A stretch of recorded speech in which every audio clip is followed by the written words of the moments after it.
ভোলা থানার অন্তর্গত কল্যাণী এক্সপ্রেসওয়ে ধারে ক্যাব গাড়ির মধ্যে থেকে ট্রলি ব্যাগের মধ্যে এক মৃতদেহ উদ্ধার হলো। পুলিশ সূত্রে জানা গিয়েছে, দমদম নাগেরবাজার থেকে দুজন ব্যক্তি ক্যাব গাড়ি ভাড়া করে নিমতার দিকে মুড়াগাছা ব্রিজ হয়ে ভোলা মহিষপোতার কাছে কল্যাণী এক্সপ্রেসের ধারে অন্ধকার জায়গায় গাড়িটি দাঁড় করাতে বলে। তারপরে ক্যাব চালকের সন্দেহ হয়, তখন ক্যাব চালকের সাথে দুই ব্যক্তি বচসা হয়।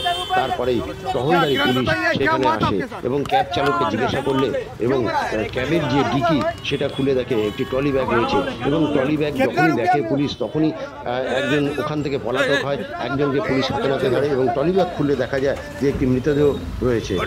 এই যে দুই যুবক, একজনের নাম হচ্ছে করণ সিং, আরেকজনের হচ্ছে কৃষ্ণরাম সিং, এই দুজনকে ধরে আজ ভোলা থানায় নিয়ে আসে পুলিশ এবং তারপর ওখান থেকে ব্যারাকপুর আদালতে তাদের পেশ করা হয়।